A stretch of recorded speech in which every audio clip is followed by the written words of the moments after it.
Bonsoir à toutes et à tous, mesdames et messieurs, bienvenue au rendez-vous de l'actualité sur la chaîne citoyenne.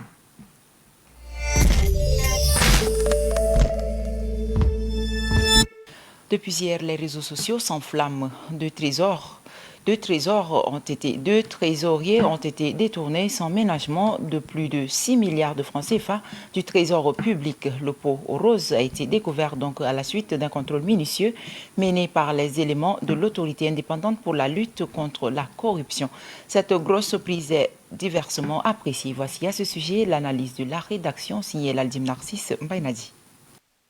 Quoi qu'on dise, l'équipe que pilote du groupe poursuit son chemin dans le cadre de la traque des prédateurs de la République. Ces pierres à ciel ouvert de deniers publics ont été démasqués et cela fait couler tant d'encre et de salive. Deux responsables des régies financières ont été pris la main dans le sac au terme d'un contrôle minutieux. Il s'agit d'un trésorier d'Abéché, chef-lieu de la province du Wadaï, et un autre à Kundjuru dans le Bata. Ils ont détourné à eux seuls plus de 6 milliards de francs CFA. C'est la conclusion accablante d'une mission menée avec dextérité dans la province du Wadaï. Le président de la République, lors de son adresse à la nation le 11 août dernier, est revenu à maintes reprises sur la lutte contre la corruption, un véritable fléau qui gangrène notre économie nationale. Il a promis une lutte sans merci contre ces détourneurs de deniers publics. Si aujourd'hui l'autorité indépendante de lutte contre la corruption a fait une grosse prise, il y a lieu de féliciter cette équipe et de l'encourager dans sa mission à éradiquer ces phénomènes qui freinent le développement socio-économique du pays. Les auteurs de ces gangstérismes méditent depuis sur leur sort entre les quatre murs afin de répondre de leurs actes. Les tintamarres et autres pleurnichards de certains individus ne pourront pas empêcher l'AELC de faire son travail. Elle a le cutus de chef de l'État pour poursuivre les fonctionnaires indélicats qui se rendraient coupables des biens publics. Aujourd'hui, il y a des individus qui font de ce pays leur butin de guerre sans être inquiétés. Puis encore, il se raconte que ces deux hauts responsables tombés dans les mailles du filet de l'autorité indépendante pour la lutte contre la corruption ne sont pas des financiers. L'un, selon plusieurs internautes, serait un géographe et l'autre serait un archiviste.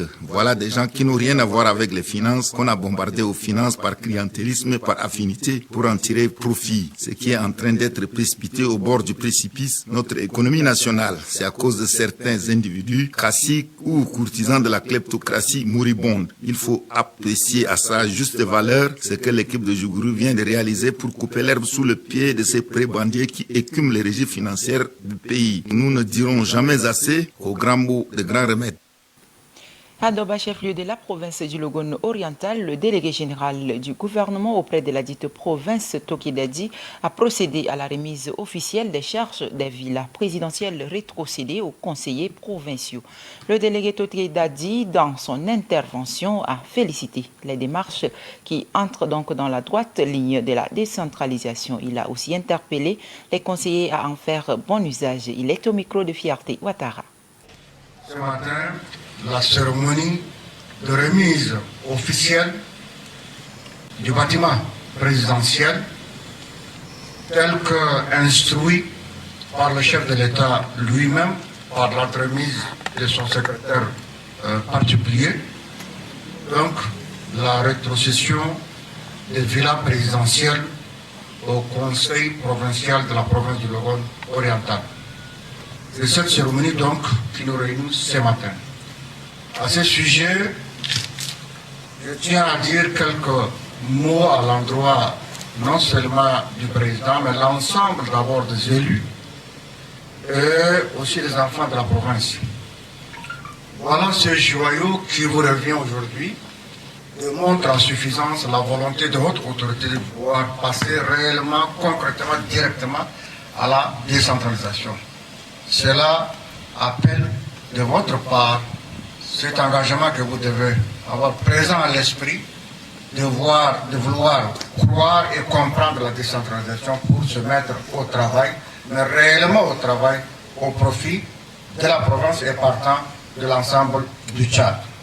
Que le détracteur n'en déplaise, prouve le contraire que les enfants, les filles et garçons de cette province sont capables, n'est-ce pas, de réaliser comme il se doit le vœu ardent, le vœu politique du chef de l'État, de vouloir commencer à gérer le pays par la base et pour la base elle-même.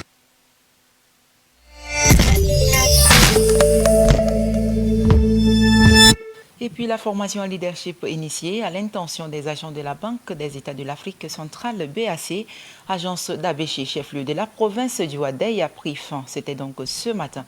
2 jours d'échange d'apprentissage pour renforcer les capacités du personnel. C'est dans une ambiance empreinte de satisfaction et de l'attente des objectifs que les travaux ont été clos. Retour sur cette cérémonie de clôture avec nos envoyés spéciaux, Mistangar Victor et Banda Steve depuis Abéché. Après 2 jours d'intenses travaux, la formation en leadership initiée par la BAC, agence d'Abéché, a pris fin ce mardi 26 août. Un programme riche qui a permis aux participants d'acquérir de nouvelles compétences en management, communication et esprit d'équipe. Durant 2 jours, les participants ont été outillés sur les thématiques majeures liées à la gestion d'équipe, la communication efficace, la prise de décision, et le sens de responsabilité, des compétences désormais indispensables dans le monde professionnel. Nous avons, dans le lot de ces exercices, vu qu'il y a même, n'est-ce pas, des propositions dans le sens de l'amélioration du travail d'équipe, et en même temps aussi une dynamique de pouvoir intégrer certaines réalités comme les contraintes budgétaires, les délais courts, les complications ou les ajustements dans l'environnement. Donc, je crois que nous avons laissé avec l'équipe quelque chose qui peut servir.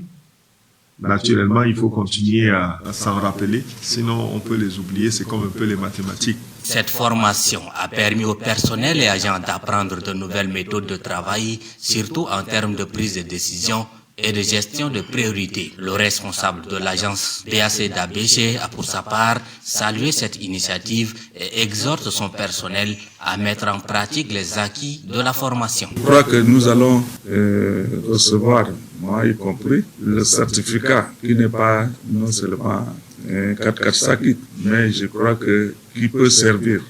Surtout que vous, pour vous les jeunes, qui devraient encore faire valoir beaucoup de choses à travers votre carrière. Depuis que j'ai pris la direction d'Abéché, j'ai mis la formation en avant. Et je crois que lors de mon passage ici, beaucoup d'entre vous sont formés. Et c'est ça ce qui me réjouit. Et cette formation, j'estime que ça va être très très important pour la suite de votre carrière, surtout que vous êtes tous éligibles à l'encadrement supérieur de renommement. Le moment fort de cette cérémonie de clôture est marqué par la remise des attestations de participation aux agents, un geste symbolique qui vient récompenser leur engagement durant ces 2 jours d'intenses travaux. Et puis à la fin de cette cérémonie de clôture, nos envoyés spéciaux ont tendu donc leur micro à quelques participants qui n'ont pas caché leur satisfaction. Ils indiquent traduire dans les faits les connaissances acquises au cours de cette formation. Suivez-les.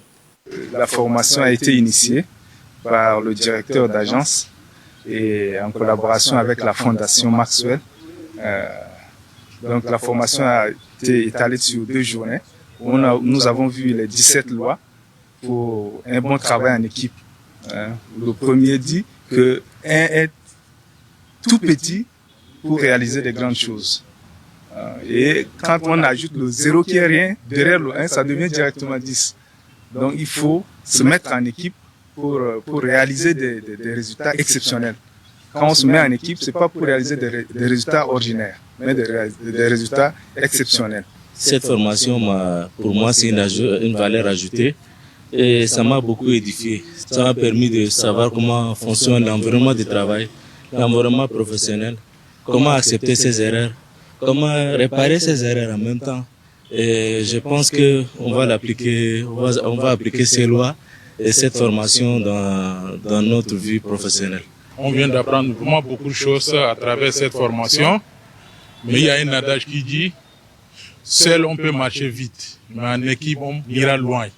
Donc c'est ce qui a été fait, ces 2 jours de formation. Vraiment, je tiens aussi à remercier le formateur, à la personne de M. Dugoltar Arma. Cette formation, elle n'est pas la première. On a reçu bien d'autres formations avant ça. Dans une entreprise, c'est la communication qui compte. Vraiment, on a appris beaucoup de choses, c'est la communication. Mais je peux vous rassurer que c'est là vraiment, ça va nous aider dans notre carrière professionnelle, un peu où nous partons.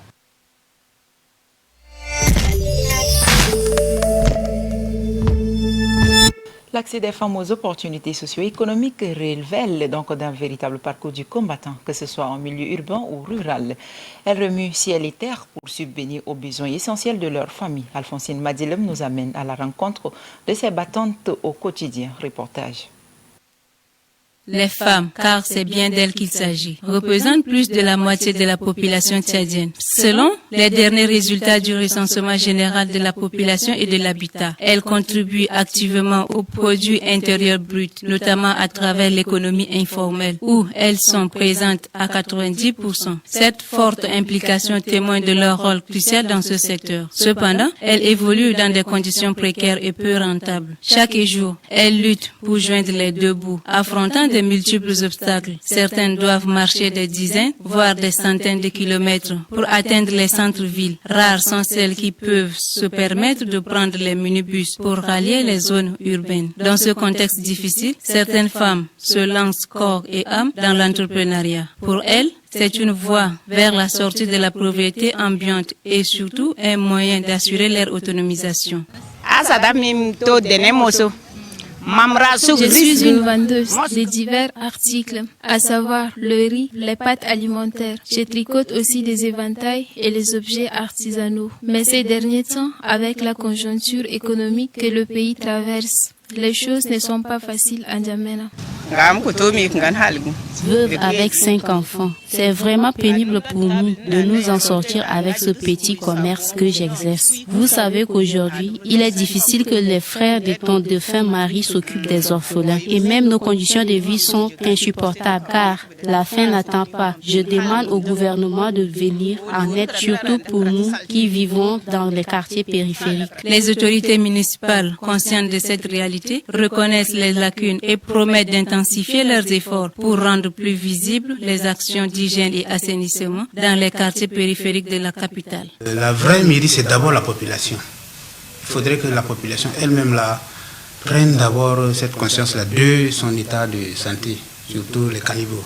C'est que l'État a construit les caniveaux, c'est pour drainer les eaux, surtout les eaux pluviales. Mais force est de constater que vous allez vous-même vous rendre à l'évidence que les caniveaux sont bouchés. Les gens ils sortent avec les déchets de la maison, au lieu de jeter dans des coins appropriés, ils jettent dans des caniveaux, même les eaux usées. Or, les eaux usées, on doit les gérer dans la cour.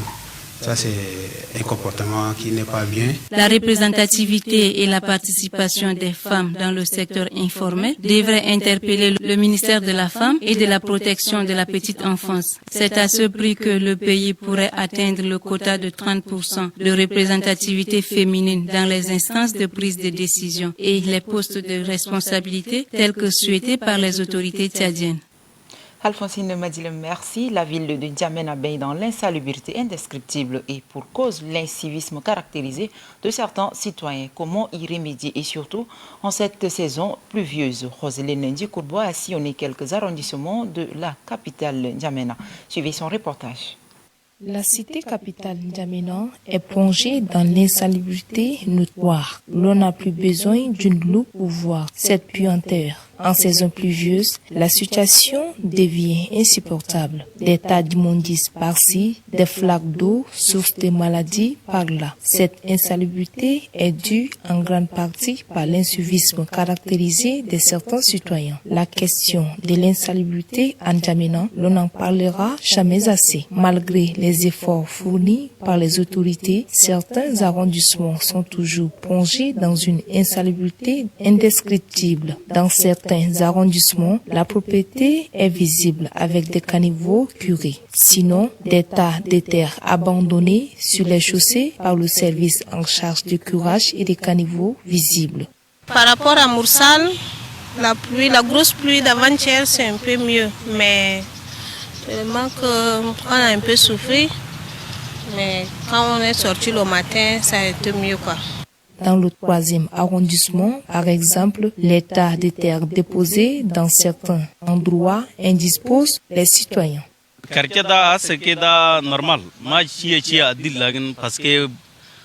quartier est mieux, Mais le canal est déplorable. Autour du canal, les gens défèquent à l'air libre.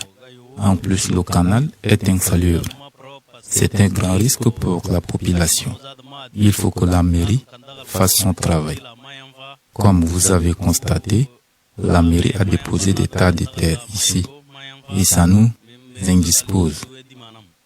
La ville de N'Djamena, capitale du Tchad, est une propriété collective et nationale placée sous l'autorité de l'État et administrée par la mairie et les instances locales pour le bien de tous. C'est un patrimoine commun. Pour ce faire, sa gestion est donc l'affaire de tous. Il faut une prise de conscience collective pour que N'Djamena ressemble à une ville moderne tant fredonnée par les autorités. Une organisation urbaine équilibrée avec la préservation de son espace et la mise en valeur de son rôle politique, économique, social et culturel s'avère nécessaire. Protéger et développer N'Djamena, c'est protéger un héritage commun et assurer l'avenir des générations futures. Restons toujours en société, au cœur de la capitale tchadienne, les ruelles et certains lieux publics, autrefois espaces de rencontre et de convivialité, se muent progressivement en dépotoirs à ciel ouvert. Plastique abandonné, eau stagnante, ordures ménagères éparpillées, autant de scènes qui témoignent d'un relâchement collectif face à la gestion de la salubrité urbaine. Suivons la réflexion de Fulbert Oumanang. N'Djamena, vitrine politique et économique du Tchad, offre aujourd'hui une image paradoxale. Si la modernisation de ces infrastructures se poursuit, une réalité moins réduisante s'impose au regard, celle de l'insalubrité rampante dans plusieurs de ces arrondissements. Marchés bondés des immondices et déchets, caniveaux obstrués favorisant la prolifération des moustiques, trottoirs jonchés de détritus, autant de stigmates d'un déficit criard en matière de gestion urbaine et de la discipline citoyenne. Les habitants, premiers témoins de ce désordre environnemental, pointent du doigt à la fois la négligence de certains usagers et l'insuffisance des dispositifs mis en place par les autorités communales. Dans de nombreux quartiers, l'absence des bacs à ordures, les ramassages irréguliers des déchets et le manque d'initiatives pérennes d'assainissement fragilisent la lutte contre ces fléaux. Au-delà de la jeunesse, cette insalubrité constitue une menace sanitaire réelle. Choléra, paludisme et autres maladies hydriques trouvent là un terrain fertile accentuant la vulnérabilité des populations, en particulier les enfants. Il est urgent de rappeler que la salubrité d'une cité n'est pas uniquement l'affaire des autorités, mais aussi celle de chaque citoyen. Balayer devant sa porte, éviter de jeter les déchets sur la voie publique, participer activement aux journées de salubrité, autant de gestes simples mais essentiels pour restaurer l'image de la capitale. Aux autorités communales incombe la responsabilité de renforcer les mécanismes de collecte des ordures, de sensibiliser davantage les riverains et de sanctionner, le cas échéant, les comportements inciviques. La cité capitale mérite de redevenir un espace propre, respirable et digne, reflet de la citoyenneté responsable et de la gouvernance de proximité. L'insalubrité n'est pas une fatalité. Elle est le résultat d'un laxisme partagé et peut être corrigé par une volonté commune. N'Djamena, cité de tous, doit relever ces défis. Il en va non seulement de la santé publique, mais aussi de l'image et de la fierté nationale. Et puis dans le 7e arrondissement, la vie quotidienne prend des allures insolites. À Abena, ce ne sont plus seulement les piétons et les motos qui sillonnent les ruelles, mais bel et bien des pirogues. Des habitants prisonniers d'eau stagnante n'ont d'autre choix que de recourir à ces embarcations pour circuler, et ce malgré des petites pluies pourtant modestes. Nos reporters Diana Nepitimbaye et Ala Nathalie se sont rendus sur place pour constater cette situation. Habituellement associés au flot majestueux du Chari et du Logone, les pirogues font irruption dans les quartiers de la capitale. À Abena, la montée des eaux est stagnante transforme les voies publiques en canaux improvisés. Dans ce décor inhabituel, les pirogues deviennent un moyen de transport indispensable, relevant à ciel ouvert l'incapacité des services compétents à assurer le drainage des eaux pluviales. Citoyens et citoyennes, désarmés face à ces fléaux récurrents, dénoncent l'abandon et l'inaction des autorités locales et nationales. Chaque saison des pluies ramène son lot de désolation, laissant les habitants contraints de s'adapter à une réalité devenue presque banale. Nous, les gens du quartier Atron, l'eau nous envahit chaque année. Nous n'avons pas la route. Pour traverser, il nous faut 250 francs, aller et retour. Même nos maisons sont inondées. Les moustiquaires qu'on nous a distribués, même sont déjà gâtés. Le paludisme nous menace chaque jour. Là où je vous parle, j'ai mal partout dans mon corps. Je me questionne sur ce qui ne va pas. Pourquoi nos routes sont restées inondées sans action? Je pose la question aux autorités. Pourquoi notre quartier est ainsi? Moi j'ai assez des enfants, je traverse ici là tous les jours que Dieu a créé, 250 francs. Quand je pars, aller-retour aussi, c'est la même chose, donc il faut au moins 500 par jour. J'ai assez des enfants, il y a des bouches à nourrir, il faut les nourrir, rien du tout. Avec la saison pluvieuse ici là, il n'y a même pas d'activité sur cette voie là. Normalement c'est une voie qui devrait être bitumée, mais jusqu'à là reste toujours non bitumé. Actuellement, j'ai le sucre assez mouillé qui est là.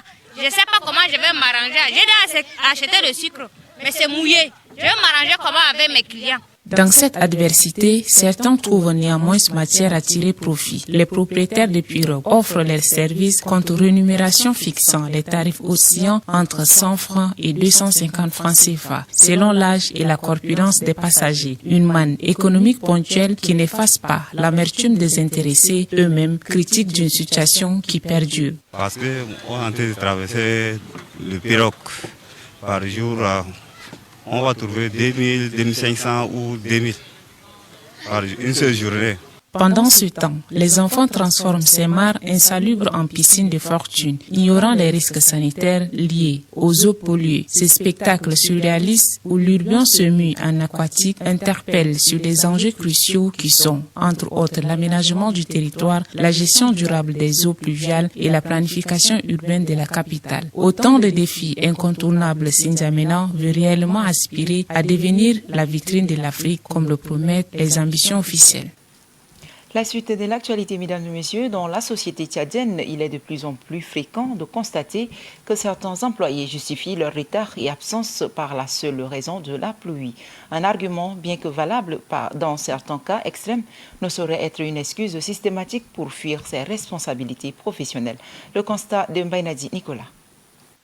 La pluie fait partie du climat. Elle n'est ni exceptionnelle ni imprévisible dans notre pays. Pourtant, certains semblent découvrir son existence chaque matin et s'en servent comme prétexte pour ne pas se présenter à leur poste. Ce comportement trahit un manque de rigueur, de discipline et surtout un déficit d'engagement. Prenons l'exemple sur les plus hautes autorités du pays. Le président de la République du Tchad lui-même, malgré la pluie, le soleil ou les contraintes les plus lourdes, répond toujours présent à ce devoir. Son emploi du temps est chargé, ses responsabilités immenses. Et pourtant, il reste fidèle à son poste, au service de la nation. Si le chef de l'État peut le faire, pourquoi pas nous? La pluie matinale n'est pas synonyme de retard ou d'absence dans les services publics. Et les agents ont plusieurs excuses pour justifier cette situation. Pendant ce temps, des usagers sont impactés par ces absences et retards dans les services publics. Difficile de trouver tous les agents sur place dans un service public. Après une pluie matinale, certains ont quand même des arguments pour excuser leur retard. Soit disant que j'habite à 15 km de mon lieu de travail. Je suis à moto et souvent quand il pleut le matin, c'est difficile pour moi de sortir sous la pluie. C'est dangereux. J'attends donc que la pluie s'arrête. Se justifie certains employés d'un service public. Le sérieux au travail ne doit pas dépendre de la météo. Il doit être mouillé dans le sens du devoir, la conscience proportionnelle et le respect des engagements pris. Il est temps de changer les mentalités. Le développement d'un pays commence par la discipline de ses citoyens. L'importance de la ponctualité et de la présence régulière, quel que soit le temps qu'il fait. La pluie ou d'autres conditions climatiques ne doivent pas devenir une excuse systématique pour arriver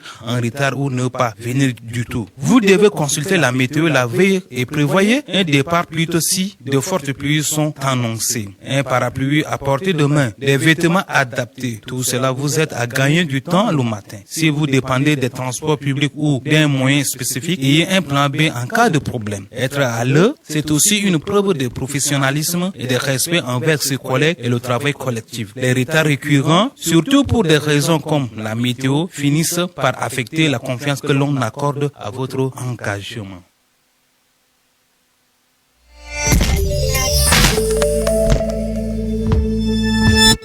Et puis l'École nationale de formation en santé située dans le 7e arrondissement de N'Djamena a officiellement remis les parchemins de fin de formation à ses lauréats de la 2e promotion. C'était donc le samedi dernier en présence du directeur général, le docteur Manikassi Palouman, fondateur de l'établissement, les corps enseignants et parents venus donc pour la circonstance. On en parle avec Roselyne Ndiakourbois. Fondée en 2018 par l'arrêté numéro 589-13 juin 2018 émis par le ministère de la Santé publique du Tchad, l'École internationale de formation en santé est un établissement d'enseignement supérieur technique et professionnel de droit privé autorisé à délivrer des diplômes de licence conformément à l'arrêté numéro 0027 du 6 avril 2021 du ministère de l'Enseignement supérieur, de la Recherche et de l'Innovation. La mission clé de cette école internationale de formation en santé est de former les futures générations de professionnels de santé en dispensant l'enseignement en français et en arabe, former des chercheuses et des chercheurs dans les domaines liés à la santé, promouvoir des standards de qualité universitaire, notamment ceux exigés par le CAMES. Sur les 136 candidats inscrits, 113 ont brillamment franchi l'étape de certification, représentant un taux de reçu de 83,09%. Ces nouveaux diplômés répartis dans plusieurs filières de santé ont reçu leur parchemin sous les applaudissements d'une assistance nombreuse et enthousiaste. Le représentant des enseignants, Dr Rotarm Sylvain, a salué la qualité de formation dispensée, qualifiant l'École internationale de formation en santé de meilleure institution du domaine au Tchad. Cette école, pour nous enseignants, est l'une des meilleures du pays. Par la mise en œuvre des programmes d'enseignement fournis, mais aussi par la discipline et la ténacité des élèves qui sont à notre charge. Pour nous enseignants, une telle école mérite de multiples encouragements. Le président du comité d'organisation a pour sa part invité les diplômés à cultiver l'esprit de brassage, de solidarité, valeurs indispensables dans le domaine de la santé. Je vous invite tous à profiter de cette journée pour vous brasser et célébrer ensemble. Que cette cérémonie soit un moment inoubliable pour chacun d'entre vous. Le représentant des lauréats, quant à lui, a exprimé la fierté de ses camarades d'avoir franchi une étape décisive, ouvrant la voie à de nouvelles perspectives professionnelles. Vos connaissances multiples, avec passion et détermination, et vous nous avez guidés à chaque étape de notre apprentissage. Votre dévouement a été une source d'inspiration pour nous tous. Dans son allocution, le directeur général Dr Manikassi Palouman a exhorté les enseignants à rester fidèles à l'éthique et à la déontologie de leur noble mission, tout en appelant les lauréats à faire preuve de rigueur et de fermeté dans l'exercice de leur futur métier. Que les enseignants respectent l'éthique et la déontologie, le rapport entre étudiants et enseignants. Que ces règles soient respectées. Il y va de la dignité de chacun. Je les félicite et les encourage énormément. Des années de dur labeur, vous voici au terme de vos études. Vous devrez être dur parce que vous avez travaillé dur. Ça doit être inculpé dans votre cerveau. La cérémonie a également été marquée par l'élection de la Miss 2025-2026 et de ses dauphines. La Miss bénéficie d'une exonération totale de frais de scolarité durant son mandat, tandis que la première et la deuxième dauphine profitent respectivement d'une réduction de 50% et de 25%. La page nécrologie. Avant de terminer cette édition, le monde de la presse est en deuil. René Dila Yomirim, journaliste présentateur à la radio nationale tchadienne, a tiré sa révérence ce matin ici à N'Djamena. Il faut rappeler que René Dila Yomirim est un journaliste professionnel sorti major de sa promotion au Centre d'études des sciences et techniques de l'information de l'Université Cheikh Anta Diop de Dakar au Sénégal en 1990. Il a donc été intégré à la même année au ministère de la Communication et affecté à la radio diffusion nationale tchadienne RNT. Il a été tour à tour correspondant de la radio panafricaine Afrique numéro 1 et la BBC. Il est secrétaire de la rédaction à la RNT Post qu'il occupa jusqu'à sa mort. La presse perd donc en lui un grand professionnel de l'information. Le groupe Média Electron Télévision, la chaîne citoyenne par voix, présente donc ses sincères condoléances à la famille biologique et à tous ses confrères. Que son âme repose en paix. Mesdames et messieurs, ainsi s'achève cette édition. Merci de nous avoir suivis. Très bonne suite en compagnie du reste de nos programmes.